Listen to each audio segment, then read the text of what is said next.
All right, good morning. Welcome back to Daybreak on this 6th day of July 2021. My name is Sam Gituku, and it's time that we get into engage in a conversation on what's informing public discourse. And I want to start by introducing the panel that we have in studio. Veronica Maina, Secretary General from UDA. Thank you. Good morning. Dr. Chris Omalwa, the Acting Secretary General from Ford Kenya. And we have Robert Mbui, the Organizing Secretary from Wiper Party. Morning, thank you. Karungo Athangwa, again, Organizing Secretary from the Service Party. Thank you for making time for us to be here in studio as we get to have a conversation about what the road is like towards the 2022 general election, and I hope that you use that time to understand that. But first, let's begin by looking at what's in the dailies, and you'll see some stories on the front page of the Daily Nation. It's tough times as cost of meals shoots up, and the new tax measures were introduced to fund the 3.6 trillion budget for 2021-2022. And this is coming from the Finance Act of 2021 that took effect on the 1st of July. So quite a bit of impact on several products, including cooking oil, cooking gas, maize flour, wheat flour, diesel, petrol, and kerosene. And this is likely to be reviewed on the 14th of July as the regulator, EPRR, gets to look at what's going on. Then still on the front page of the Daily Nation, supremacy wars derail Uhuru's tour of Ukambani, and they are citing disagreements between the Wiper Party leader, Kalonzo Musyoka, and 3 governors. And now that Robert Mbui is here, he comes from Kathiani. What's going on? The tour was supposed to happen last week. I believe it was on Monday. Then it was called off last minute. The Daily Nation and the Standard are reporting that there has been squabbling between your leader, your party leader, and the 3 governors, Alfred Mutua, Kivutha Kibwana, and Charity Ngilu. What's true? What's not? Let me say that this tour, from what I understand, has been cancelled because of the spread of coronavirus. Clearly, remember when the president went to Kisumu after he left, it spiked, and you know the new variant is really dangerous. So I guess that has a serious bearing on the reason why they postponed this. But the scoreboards that are being talked about are neither here nor there, because even when we went to State House to discuss the tour of the president, it was at the invitation of our party leader, Kalonzo Musyoka, because he's the one who talked to the president, and the president said he's interested in coming to the region to deal with issues development. So those that seem to be having, other voices on the side are not working with us, because at the end of the day, what we intend to do is to discuss development agenda for the people of Ukambani. So I don't think there's anyone who would benefit from a squabble that would lead to cancellation of this tour. So it's on track, and the president will come before this month is over. You know, I'm just wondering, you said that it's been called off because of COVID-19 fears, but the former vice president is quoted as addressing a church meeting over the weekend, and he said that the president will be touring the Lower Eastern region, and he urged residents to turn up in large numbers to welcome him.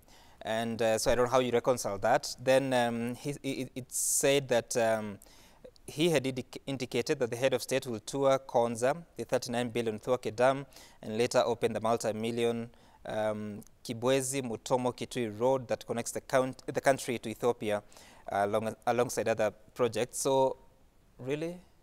Well, the reality is that when the head of state visits an area, the political optics mean that people want to be seen. And you've seen these things every day in the papers. You see someone is in a village and everyone turns up. And I think that's what the president is trying to avoid. We are probably going to have time to figure out how do we receive him without also putting our people at risk. That could be really the main agenda. Otherwise, the issue of saying there is squabbles, because I've seen both papers are saying there is squabbles.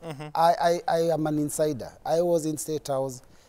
We have had meetings. Yesterday we had a meeting. Today we are having another meeting to discuss the same program. And no one has any issues about the president coming to the region. No one has any issues. In fact, I can tell you that it is obvious that when the president comes, the de facto leader in our region is Kalonzo Musyoka. So whether in Machakos, Makueni or Kitui, he's the one who will take the lead. It doesn't make sense. And the governors will also play their role, because the governors are elected and we respect them in their offices. So the governors will take their role. But of course, the issue of party politics sometimes comes in.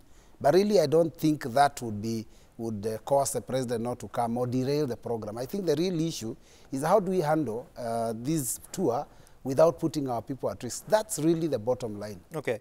The Standard on page 5 is quoting the Makueni governor saying that it said that he took issue with Kalonzo's role in the president's tour, saying he has no business being involved. Let the president tag along the AU Special Envoy on Infrastructure, Raila Odinga, since he has initiated some road projects in the region. Maybe any other person who wishes to come. So anyway, I think we'll leave it at that. But talk about another story that is still on the two dailies, well, on the front page of the Standard. Inside NASA leaders a tough letter to Raila.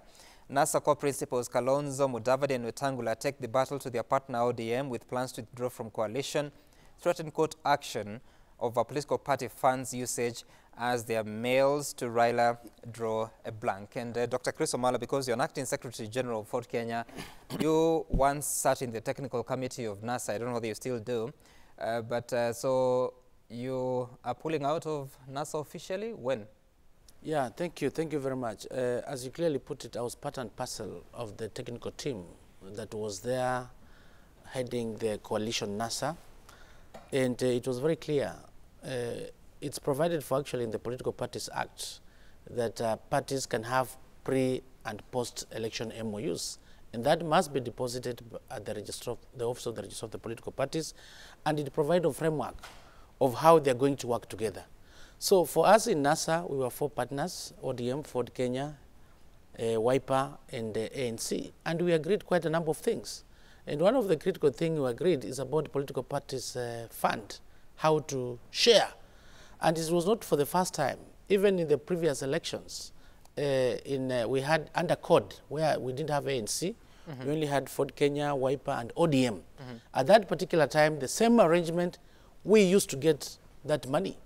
And the Register of Political Parties channels the funds through our big brother, which was ODM. And ODM is supposed to have the onward submission or channel to the parties. But this time around, our big brothers have betrayed us. They got the funds, but when we tried to go to them, we tried even to get a arbitrator, they're not giving us the money. And one of the agreements in the NASA is when the 3 parties pull out, then NASA is going to be dead. So this is a partner you've gone hunting together, but once he pockets, he tells you bye-bye. So is that process on? Yeah, the process is on. Actually, you want to withdraw from NASA. Remember, some of us who were in House leadership were kicked out. And ODM, party leader himself, and even his Secretary General, one time we were with him on this show, they said NASA is dead. But now when they find it's convenience when you're going to 2022 elections, they start running up and down that you want to revive NASA for their selfish interests. So let me be clear here, Dr. Chris Omala, before I bring the other panelists on board. The Political Parties Act, Section 25 says that the fund shall be distributed as follows: 95% of the fund proportionately by reference to the total number of votes secured by each political party in the preceding general election, and 5% for the administration expenses of the fund. So if you are to go by the list of the members that were elected from each party, ODM got 73 parliamentarians. I believe these are the National Assembly. Jubilee, 173. Wiper, 23. Amani National Congress, 14. And Ford Kenya, 13. So if money is allocated to these parties, was it based on the 73 for ODM or the totality of the coalition? When it comes to sharing of political parties' funds, there are so many factors you look into. But the most important issue here is us having an MOU with ODM. When you go down on the Political Parties Act, there's a section which gives a provision for MOUs post and pre. But in our pre-MOU with ODM, where we've agreed all the issues, and the law says you must deposit with the Register of Political Parties. So that MOU provides a basis on how we are going to run that coalition. And the issue of political parties fund was there. And this is not the first time. Even the time we were under CORD, when we were with ODM, Wiper, and Ford Kenya, and my brother can confirm, we were getting the money, and the money was being channeled through ODM. So ODM is supposed to share. To calculate the amount of money that your coalition was getting in CORD, did they use the number of MPs from ODM or from the CORD coalition? Because the law talks about parties. That is true, but in what happens is it's not just about MPs alone. Even the preceding votes that the presidential candidate gets, and you'll agree with me that even the partners, for example, Wiper did not feel a candidate in their home turf. They were there campaigning for the ODM candidate. Same way to Fort Kenya. So the presidential votes that the president got, he got because of the partners, the value they added. So subsequently, when you get this political parties fund, which is channeled through that party, is supposed to share with the partners. Okay. And it happened under CORD. Okay. But when it came to NASA, our big brother has taken off with the money. Can I weigh in on that argument? I wanted to bring in Veronica first before you can come back. Yes. What's your reading of this law and what should happen? Apart from good neighborliness, what should happen, strictly talking about the law? Okay, my view would be that, in fact, the registrar of political parties should define what proportion each party gets to have. Because when you deposit a coalition, normally they will consolidate the number of MPs, they will look at the vote, and then the fund will be determined, the proportion of the fund, the percentage for each party or coalition will be given, then will be distributed to the coalitions of the political parties. So ideally what I think the registrar should do is to progressively move to a position where even if there is a coalition, there is a calculation of what Ford Kenya would be entitled to, what ODM would be entitled to, so that the distribution then does not go to the key partner, but it also takes into account the smaller units or the smaller outfits, because what happens is that the bigger brother will then tend to have a higher say in the command and the control of that fund, and that's where the problem emanates from. But if the distribution was done from the source, you would never hear these kind of wrangles coming up that the fund is several political parties are entitled to a share of the fund and they have not received their proportionate share. Yes. That is interesting because subsection 2 of section 25 says that notwithstanding subsection 1, a political party shall not be entitled to receive funding from the fund if the party does not secure at least 5% of the total number of votes at the preceding general election or more than 2/3 of its registered office bearers of the same gender. And this would appear to work against the other parties within NASA in a share of the fund. Now, let me clarify this. The political funds are supposed to be given to those parties that qualify. And the qualification has several factors that they are considered. One would be the number of members of parliament, another is the number of MCAs, the other one is the number of governors, another one is the number of senators. And then, of course, the presidential vote. Now, so if you qualify, if you reach a certain threshold, so ODM and Jubilee have qualified because they have reached that threshold. Wiper failed because we have 2 governors instead of 3. Because we have a Governor Makueni and we have the Governor Taita Taveta. So if we had, it has to be a minimum of 3 governors. Now, if Wiper had gotten the 3rd governor, we would qualify directly to get these funds. But under the coalition agreement, which my colleague has stated, because when you come into a coalition and you agree that you're going to cede and allow another party's leader to be the candidate for the presidential seat of the nation, that it means that you kind of lose out. For example, if you go to Mombasa, Wiper has a serious following. But because ODM fields a presidential candidate, then chances are they'll win the governor, they'll win the senator, they'll win most of the seats. Wiper will probably get 1 or 2 parliamentary seats, which is what happened in 2013 and 2017. So ODM benefits obviously and directly because of the partnership where their leader becomes the leader of the whole coalition. So you find that even in Western, they will get more votes, probably more seats than Ford Kenya and ANC, just because we've allowed them. So that's why there is this coalition agreement. And the agreement is that once we finish and we finish this exercise, and we get our seats. We will sit down and calculate and see, has Wiper qualified, has ODM qualified, who has not qualified? And we know that they didn't qualify because they supported us. If ANC fielded, if Musalia Mudavadi was a candidate for the presidential seat in 2017, his party would definitely have qualified, because he would have actually been able to get more seats. That's what happens in this country. Okay. So that's where the problem is. Just a moment. Karongo, so when you look at this, because it appears that the law is talking about, well, it's very clear. Yeah. It's talking about political parties, but then there are other agreements that you may have to sign as you approach 2022. So what do you think needs to happen? Is it an amendment of the Political Parties Act, or it's just good manners? Actually, first of all, thank you for having me this morning.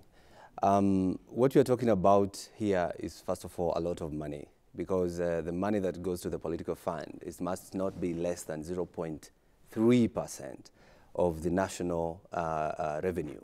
So that's a lot of money. But who benefits from that party? As Mheshimiwa is saying here, if you look at that section 25 of the Political Parties Act, it actually says very well, for you to qualify, you need to have 20 MPs, you need to have 40 MCAs, you need to have 3 governors and 3 senators. So if you do not achieve that, that means that you must have a different kind of agreement with the parties that you're forming coalition with. But so many parties, actually, the reason why they do that, the reason why they partner, probably is one of the reasons they partner is to achieve the numbers that are required by the law. But for us to help even the upcoming parties, because we are a new party, the Service Party, we do not have anybody in Parliament, we do not have anybody as an MCA, but we are aspiring to have them. For us to be also supported by this, the law needs to be amended. It needs to be amended such a way that even if you do not attain those MPs and those senators and those governors, you must have a certain percentage, because you might have more votes than any other party that had already elected members. For example, if I can give this example. For example, the Wiper Party, they say they had 2 governors, but assuming we were there, this is just an example, and yet we did not have a governor, but we had more votes because we had more aspirants in all over the country, more than probably Wiper or more than any other party.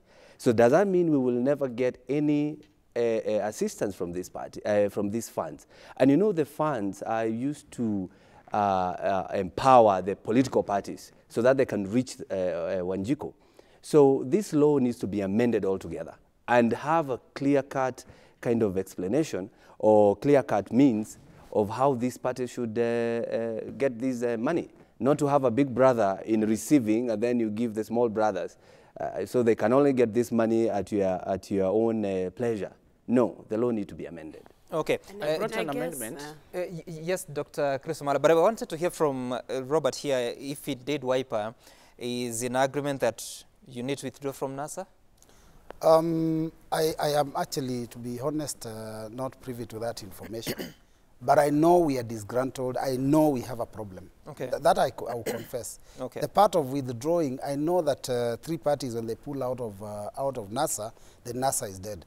So far as our neck, we have not met. But you see, our party leader there's also the level at which they operate, the party leaders, the 3 party leaders, or rather the 4 party leaders, where the rest of us are not party to. Okay. So maybe that discussion was held by that team, and they are yet to bring it to us. So I think Ford Kenya may have the info. Wiper, we have not yet received it, but we know that we are disgruntled at the treatment that ODM has given us, especially because that agreement is with the Office of the Registrar of Political Parties. It is there, and it says that we will agree on the formula immediately after the elections. So now what they've done is that after the elections, they've never allowed us to meet and agree on the final formula. That's what that's where the problem is. Okay. Otherwise, ORPP would be giving us the money directly. Okay. Yeah. So it has taken so long for your coalition to take action. What has been keeping you there? Because, I mean, there's been several actions against you, especially since your party leader was removed from Senate Minority Leader and yourself from the leadership in Parliament, in the National Assembly. I'm privy to some of the info because under NASA we had an organization structure whereby the party leaders sit at the summit level. Then there's a second level of the management board, which I happen to serve, and my brother was not there before it cascades down.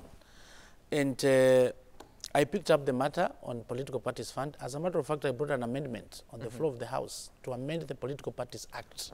It was changed. And when it came to issues of channeling the funds, I picked it up with the Office of the Registrar, to reflect what? the current one, how it is. Initially, it was not like this. Okay. So when it comes to distribution of the funds, I picked it up with the Office of the Registrar of Political Parties, because if the statute law that provides for Political Parties Act has a provision for establishment of post of pre-MOUs, then particular MOU that is deposited the register of the political parties, it becomes a basis that they should look into when it comes to the sharing of the funds. So when I ask the registrar of political parties, you have a document deposited with you. Why is it you don't want to channel the money directly to the sister parties? But she talked about the issue of the audit queries from the Auditor General. I had a meeting with the Auditor General, and that's why we went now to amend, so that in future, for our young brothers like TSP want to come on board, so that when this document has been deposited with you at the Register of Political Parties, please channel the funds directly to those respective parties instead of passing through the big brother, like, for example, the way ODM is frustrating us. Okay. Again, in the same document that has been deposited at the Registrar of our Political Parties office, there's a clear provision that NASA will cease or will collapse if the three partners can do a letter to the office of the registrar. Okay. Because initially, when ODM had an MOU with Jubilee, we thought the big brothers will write a letter. They'll be courageous enough to write a letter. They are exiting NASA. They did not. They enjoyed all the benefits. But when we are going towards elections, because they said NASA is dead, now we are hearing Raila Odinga himself, John Mbadi saying, no, NASA is there. We want to revive it. We are saying no. Okay. So we are deciding as partners to be the first ones now to do the letter, so that NASA dies, and we already in plans, we already moving. We were moving towards One Kenya Alliance. As I speak right now, there's already a technical team in place. Okay. So we want to move. We want to move. All right, Dr. Chris. From an observer's point of view. Yes. If you want to know whether a coalition is in existence or is not in existence, you do not even need to look at the documents. You need to look at how they are treating one another in public. Yeah. How are they running their own affairs? When a baby is born, there is no drama about it. When a baby is born, the baby cries. We know that baby has been born because there is a cry that rings from the baby's lungs. Now, NASA does not have to be discussed whether it's dead or not. It can already tell you it's not in existence if people can face the reality of the matter. If you want to know whether UDA exists, you just look out in the social media. You will know whether that party exists or not, whether it has support or it does not have support. So I would say for my brothers, they should be confident enough to read the signs and you know, determine that maybe the relationship has gone irretrievably broken down. And now that you're here, Veronica, the party that you're Secretary General of used to be PDR. It was in a coalition with the Jubilee Party. Yes. Are you receiving any funds?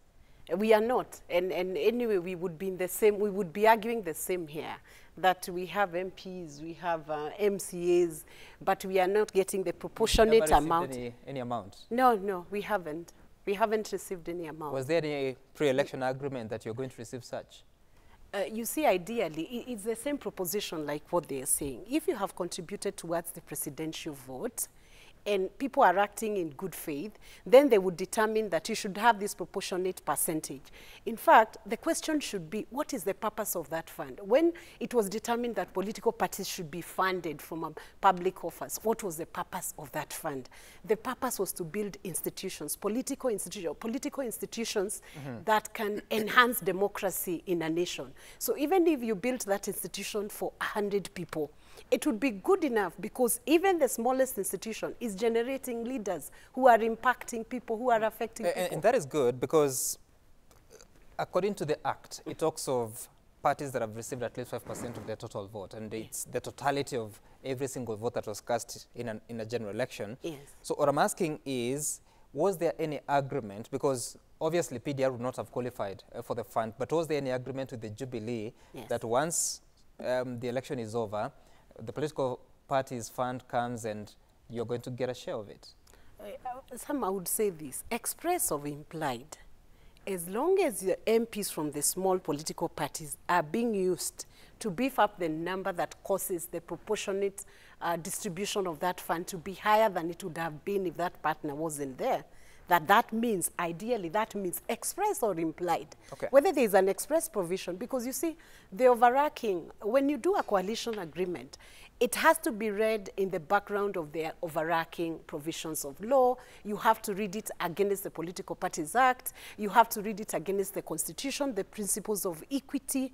So I would say that whether it's express or implied, there is no reason why somebody would use your numbers to beef up and get a higher proportion of the fund and yet not distribute it to the smaller I take your answer to be that there was no express provision in your coalition agreement. I am saying in effect that whether it is there or not, it would mean that they would still be entitled. And I think I feel for them because I don't think they are lucky, because you see now the two parties accused of not giving these funds, they're just about to form a coalition. So that is a Jubilee and ODM. So they better join us in amending this kind of law so that everybody will achieve or receive what is supposed to be received. Okay, very interesting that you should say that. But now that you come from one of the, should I say, youngest or younger parties, what is your strategy going into the 2022 election? Because all these, you're learning lessons from Ford Kenya, Wiper, PDR, ANC and others. What is your strategy so that you're either in the same rank as currently Jubilee or those that come into a coalition to be coalition partners? What is your plan to ensure that you're successful? First of all, if we start from our symbol, which is a heart, you know, a heart never lies. And the reason why we chose that is because we want to be known as a party that thrives on honesty. Because what has happened before, we can hear it from here now, that many parties, even in the formation of coalitions, in the formation of mergers, they were not honest with themselves. So for us as a political party that believes in the common mwananchi, we are starting from the grassroots, and our definition is a national grassroots party that listens to the normal, the most common mwananchi. And I'm happy to see Veronica here because she is a friendly party to the party. TSP is a friendly party to UDA. But we are also saying that in our father's house, there are so many hustlers. And all of them, just the way people create markets here, make a place for people to do business. There are those who will go to a certain market. There are those who are going to go to the other market. So for us, we are saying we are also a party that really listens to the common mwananchi. And if you look at previously, in 2017 election, you can really see that most people, and I can tell you for now, those people in parliament today, and I'm happy to have two honorable members in this house, they can really tell me yes or no. But almost half of them, they got in there through false pretense. It is somehow they defrauded the people of Kenya. Why do I say that? I say that because you see these coalitions that they formed. You see these mergers that they had. They did that to win an election, but they never stayed to that they promised the people of Kenya. They never look at Jubilee itself. We formed so many parties. You know, my party leader, Mwangi Kiunjuri, who is a very experienced politician, had a party, GNU. They all collapsed these parties because they believed that this party had the same vision and the same manifesto. But when things happened, they won this election. That's why I'm saying false pretense. They lied to people so that people can fold their buses. And when they get in there, they're now kicked out. People are crying even in these parties. Even those who you don't hear crying, they're crying in whispers. So what I'm trying to say is that for us, we are bringing in honesty. And bringing honesty is staying true to our promise, heartfelt promise to the people of Kenya. And of course, before we do all these kind of partnership and coalitions, Because, you know, a coalition can be done anytime. Coalition can be done even now. People can have those kind of negotiations. Okay. But the main one, of course, it is 3 months before the election. So we are negotiating with other parties. We are talking with the like-minded people who we share the same philosophy. And I'm telling you, in the near future, every table will turn. Okay. We'll get back to that conversation because you've said quite a couple of things. Looking at the numbers from the political parties registrar, there are currently 73 registered political parties. 6 other parties have applied for full registration. 14 parties are on provisional registration. But there are at least 1,000 political party name reservations. That is, someone goes to the registrar of political parties and says, please reserve for me this name. I may want to make it a party. But also there are 50 parties that have submitted their constitutions for consideration. And once that has been agreed, then they may get to the provisional registration. So, Robert, your party has been in existence, is it since 2005 or 2006 or thereabout? Yes, just about there. Yes, changing from ODMK. We metamorphosed only by change of name. Yes. We were part of ODM. You know, it was one ODM, which was ODM Kenya. And when Raila's team went and took up ODM, we remained with ODM Kenya and we changed its name to Wiper. Okay. Yeah, so we've been around for a while. Right. And so with all that experience, what is your plan for 2022? Because we hear talks of Wiper, ANC, Ford Kenya and KANU to form One Kenya Alliance. Then you hear your party leader saying that technically NASA is still in existence. Now ODM is moving towards the Jubilee Party. What are you thinking? Are you going into the presidential race, for instance, to the long haul?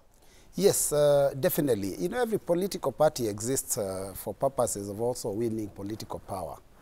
And so that is the only way you can really influence the nation and maybe bring forth your ideas and your agendas for the nation.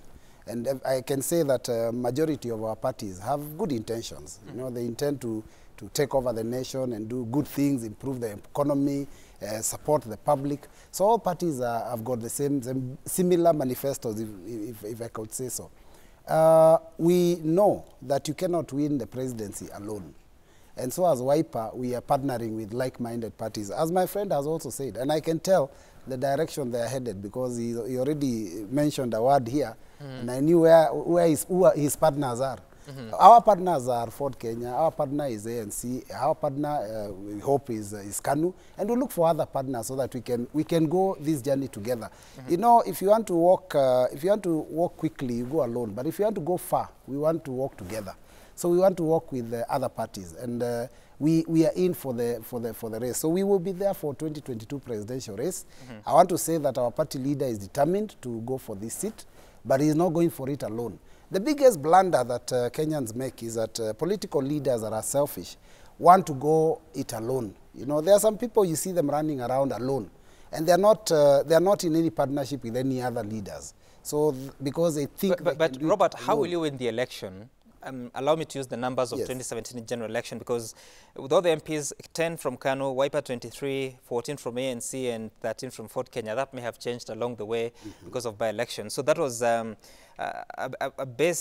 starting point of 60 members of parliament. Then you have to look at the strengths of your parties. If it's the Wiper party, yes, you have presence in different parts of the country, but your strength is squarely within Ukambani region. If it's ANC, a bit of strength in the western region. Ford Kenya, a bit of strength in western region. KANU, I don't know, but... The whole country? Let's talk about the strength. So how do you ensure that all this converts to a presidential win? Let me say this. I think that's a conversation that takes us backwards, because we are determined to believe that Wiper will only work with Ford Kenya and ANC and KANU, and that the votes are confined to certain areas. Why are you not mentioning our ability to storm Garissa and take up the Garissa leadership? Our previous governor, Garissa, was Wiper. Why are you not talking about Taita Taveta, where even the governor, some of the members of parliament are Wiper? Or are you not talking about Coast Province, where we had a senator in Mombasa County, and we also have, we've always had members of parliament. Now, maybe we still have the member for Kisauni is Wiper. I'm talking about the senator. No, Senator, we lost narrowly. But all the same, what I'm saying is that it is possible. It is possible. Let me just put it this way. What matters is who you partner with. And that is what we are doing now. We are trying to build friendship. We are trying to build a coalition with other like-minded leaders. Okay. And it is possible, by the way. All right, all right. Dr. Chris, is your party leader still interested in being president of this country? Of course. Party How leaders, so? as per our party constitution. Look, I don't know about the leader of KANU, but for Wiper, ANC, and Ford Kenya, each of them wants to be president. But there can only be one president at a time. So how will you maneuver this? And that is the problem with NASA. At a time that is still hurting from the effects of NASA and CORD. As Ford Kenya Party, our provisions are very clear. The party leader will be given a ticket to go for presidency, if at all other people have not shown interest. But we still have time. In case we'll have 1 or 2 or 3 aspiring to be presidential candidates, obviously, the party has structures. We'll have a proper nomination. And maybe one of the principles of parties is to grab power.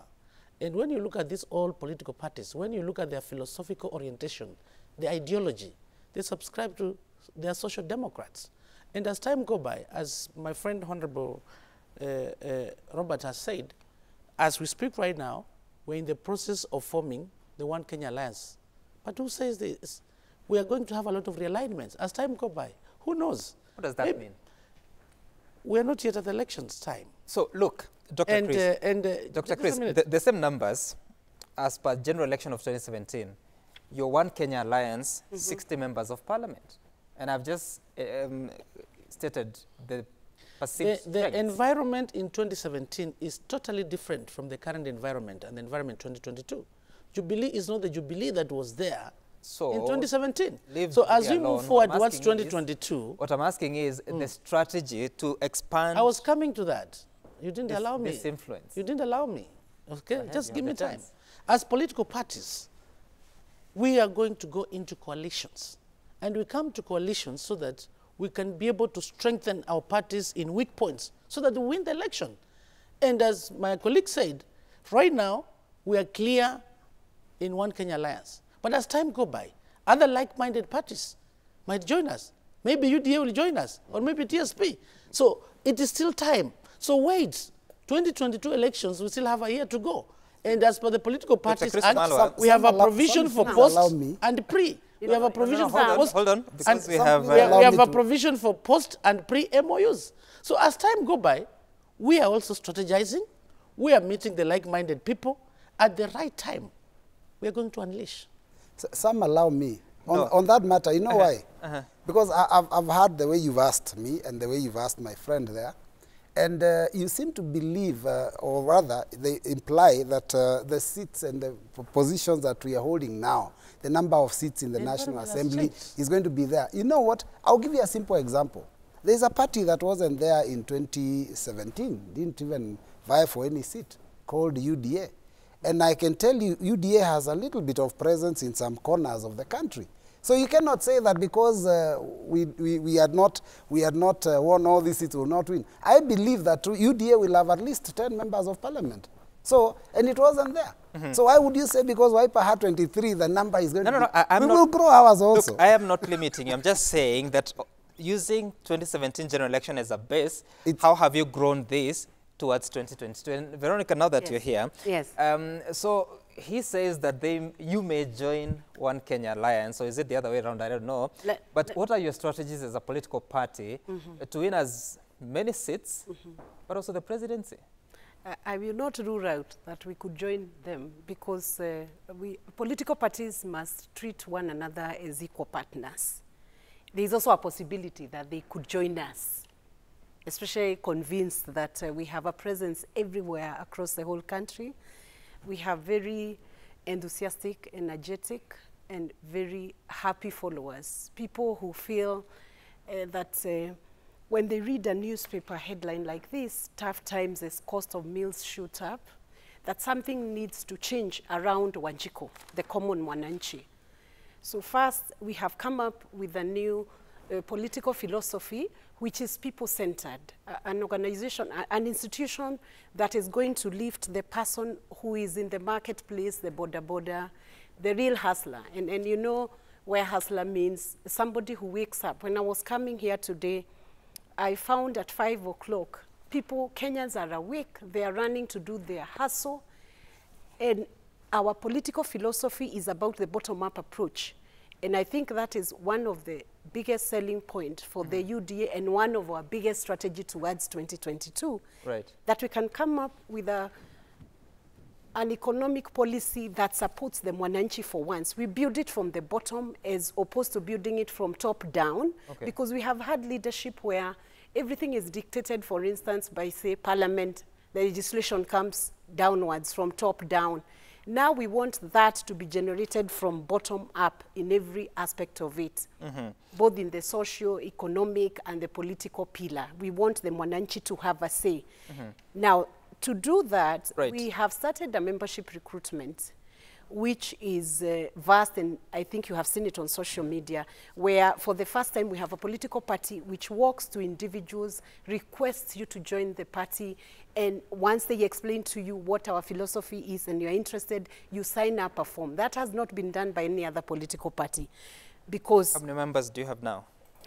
We have, in 3 months, we have close to 2 million members, enthusiastic followers. We have a database for those members. We are in the process of working out how we get the membership registered across up to the ORPP, because it's the right of members. Once they choose a political alignment, it is their right to be allowed to register in that political party, as long as it's formally registered and recognized by the Registrar of Political Parties. Now, besides the membership... I want to cut it short so that you take a short break. When we come back, we'll be focusing on that, especially as you say the agenda of your political party. We'll also get to hear the agenda of these other political parties so that we understand, is it just politics or is there a real agenda to respond to the concerns of Kenyans? Stay tuned to Daybreak. We continue with this after the break. Text in your views 22422 or Twitters at Citizen TV Kenya at Sam Gituku. The hashtag to use is Daybreak.